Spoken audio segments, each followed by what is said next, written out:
Hello and welcome. This video is brought to you by Parmigiani Fleurier Americas.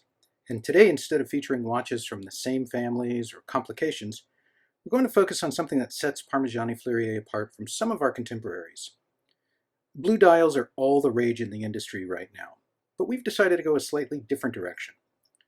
Eagle-eyed Parmigiani collectors will remember the introduction of slate-grade dials into the collection, and it began with the Tonda 1950 a little over 5 years ago. Michel Parmigiani felt that white dials are more casual, while black dials are a lot more formal. Gray, this particular shade of gray, slate gray, straddled the line between the formal and casual world very nicely. It's kind of the blue blazer of dial colors. It can be dressed up for formal events, but equally at home in a more casual setting. In the last 2 years, we've seen this slate color start to appear across the Parmigiani family lines, and even with different texturing and appliques. Currently, slate gray is available in more than 10 pieces in the collection, but today I wanted to focus on 5 pieces that really represent the most recent introduction with slate gray dials. So with that, let's begin. We'll begin today with the Tonda 1950 annual calendar with slate guilloche dial. Now, the annual calendar has been in the collection for a few years, retrograding date, as you can see. And a little more with day, month, and moon phase subdials. Signature 1950 case with the golden ratio and Fibonacci sequence inspired lugs with the spiraling sweeping design. Sapphire observation back. And as always, the Hermes signature strap, alligator strap. Now, since we're focusing on these slate dials today, you'll notice that this is the traditional slate color that we've talked about, but also with a guilloche pattern in the center.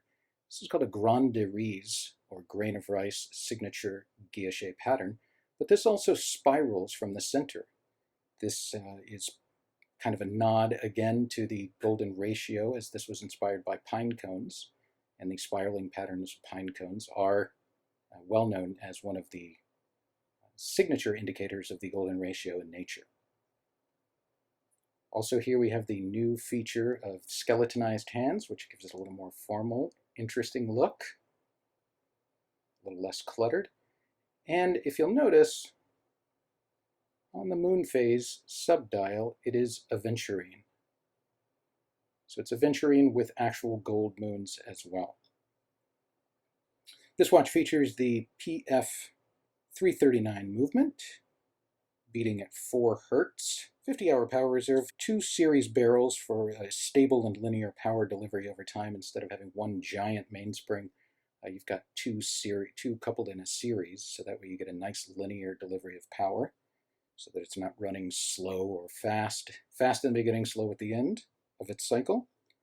22 karat rose gold rotor, again with the barleycorn inspired motif and the PF logo. This watch is available now. Retail is $29,700. Also featuring a deployant buckle. This is interesting. We have 2 types of deployant buckles. This features the bifold deployant buckle that does have, let's see if we can see it on here, but it does have an adjustment right here for the wrist. So on days that are times of the day when you're a little bit more, when the watch is a little tighter, or when it needs to be a little looser, you can make that micro adjustment right here on the clasp. So that's the Tonda 1950 retrograde annual calendar with slate grade dial. Next up, we have the Tonda Chronor. This is an interesting piece because it kind of lives in 2 worlds. It's kind of both from the Tonda, as you can see from the Tonda inspired case, with the Tonda lugs, again the nod to the golden ratio spiral, the tapering lugs. But as you can see, this also kind of lives in the toric world with the knurled toric inspired bezel. This piece, as you can see, also has the slate dial, which brings it into the collection of what we're talking about today. The big date at the top at the 12 o'clock. This is an interesting piece because it is a split second or Rotterpond chronograph. So I'll actuate it here. So we've got the traditional chrono functions. It starts showing the elapsed seconds, but then when we want to split the time, we hit the crown that, or the pusher that's integrated into the crown. And as you can see, the first second hand stops, indicating 2 split times. It's a very difficult complication to manufacture. The slate dial here is not textured, it's actually flat slate, which I think is smart on this piece because it really, there's a lot going on it to begin with. The texturing might just make it, legibility a problem. Again, the skeletonized hands, which are kind of a new design code for Parmigiani. You'll start to see it in a lot of the collections. What makes this really interesting, on top of being a split-second chronograph, is that the chrono is manufactured entirely in 18-karat rose gold. Just an amazing amount of work. Gold is very difficult to work with as opposed to brass, which is what typical movements are made from. It's very soft. It tends to get stuck in all of the equipment, and it's very, very difficult to work with as opposed to any other metal. See the texturing all done by hand, the chamfering on the angles of the bridges and high polish. You can also see as I turn this watch back and forth, you can see that the screws actually start to turn black. That's an indication that they are black polished, which means that they're polished completely flat by hand. Each screw takes about 20 minutes to do, and multiply that out times however many screws are in the movement. That's quite a bit of time just in screws. Here you have column wheels. Here we have 2 since it's a split second chrono. So, obviously a column wheel indicates that this is an integrated chronograph. This is a high frequency chrono as well. It's 5 hertz.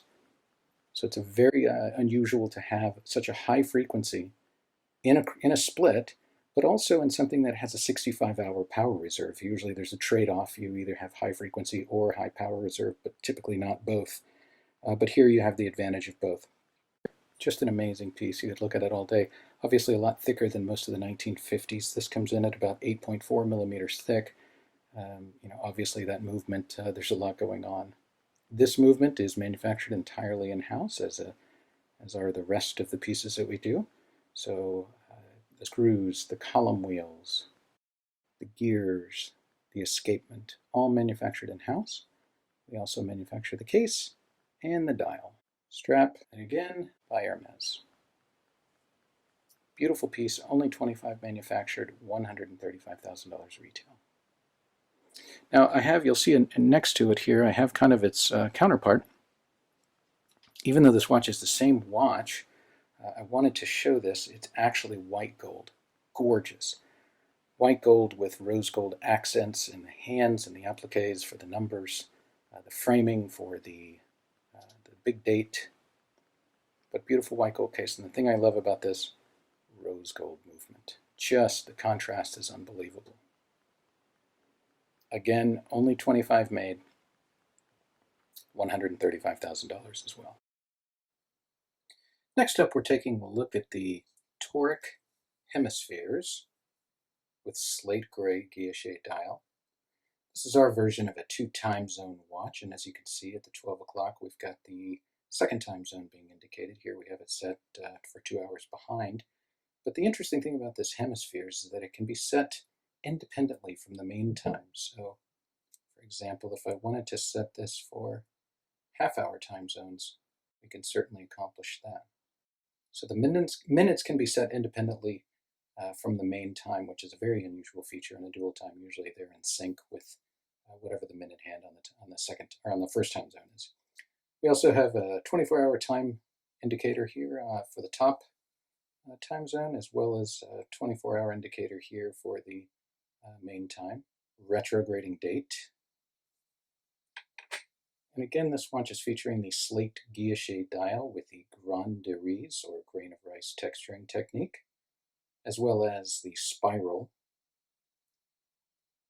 So you see it radiating out from the center.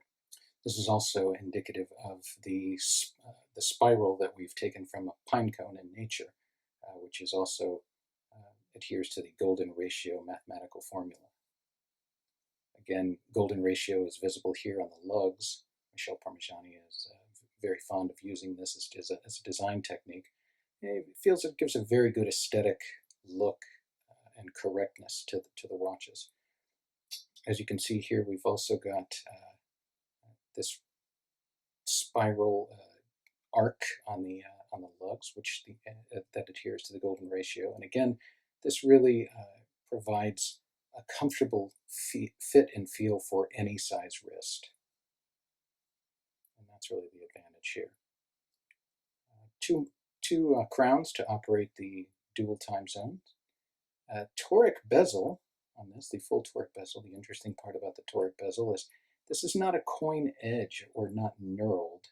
This is actually, instead of being stamped, it's actually a hand-operated machine in which a toothed gear moves around the radius, the circumference of this bezel, and actually very lightly puts these indentations in. He has to go over it many, many times to get this indentation perfect. And the interesting part is every toric will be a little bit different. Some have 139 of these indentations, some have 141 or more. So it really is just dependent on where he starts and where he finishes, but even though all of them are different slightly, they're all symmetrical and to the naked eye and perfect. Here again, observation back. This is the PF317 4 Hertz movement. This is a 50-hour power reserve with two barrels instead of one to give that 50 hours of power reserve. 22-karat rotor with the barley corn engraving and the PF logo and the oval. Again, all Geneva striped texturing on the bridges, hand chamfering on the edges, and to a high polish. The other interesting tidbit, the interesting bit of trivia about this watch, about all toric watches really, is the hands. These are called javelin hands. And these hands are actually taken from the spear that Athena, the statue of Athena, is holding at the Parthenon. It's a very famous statue that was produced by Phidias, who was known as one of Hellenistic art's greatest sculptors. So really, again, according to the golden ratio, you'll notice that the hands are in perfect symmetry for the length of the hour and minute hands. You know, sometimes on some watches you'll see hour hands that just don't feel like they're long enough or they're too long. When you use the golden ratio and Fibonacci sequence numbers, you always have a correct ratio of those hour and minute hands. And again, we've got the Hermes alligator strap. The final watch we'll look at today is the limited edition Toric Tourbillon. This watch also features the slate gray guilloche dial with the Grand Riz texturing, with the spirals radiating out from the center that mimics pine cones, all stemming from the golden ratio.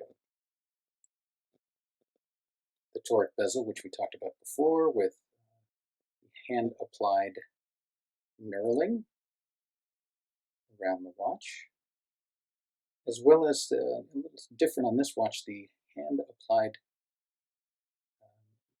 Arabic numerals in rose gold, actually 18-karat rose gold. This watch, as we mentioned, is a tourbillon. It is a flying tourbillon, which the difference between a standard tourbillon and a flying tourbillon is there is no bridge across the top of the watch. It's actually held in place from the back. So this really gives the viewer an unobstructed look at the tourbillon. You really see everything without that bridge obstructing your view. And when we turn it over, really get a good look at this. The PF517 automatic flying tourbillon movement. This is actually the thinnest automatic flying tourbillon in the world. 3 Hertz frequency in the movement. Platinum rotor, again with the barley corn design and the PF logo and the oval. The hand-textured Geneva striping, kind of in a more circular pattern here, as you can see. And then again, we've got the black polished screws in this. The HH pieces all kind of feature this. These very, very flat, high polished screws that turn black when you turn them to the side. As we mentioned, this is a limited edition at 25 pieces only for the world. Again, javelin hands, as in all of the other Torics. And this one, as you'll notice, the tourbillon is actually set in kind of an unusual place. It's actually at the 7 o'clock hour position, but it's actually 7:08, which was the time of birth for Mr. Parmigiani. So kind of a nice tip of the hat to him there. This watch is $130,000 retail.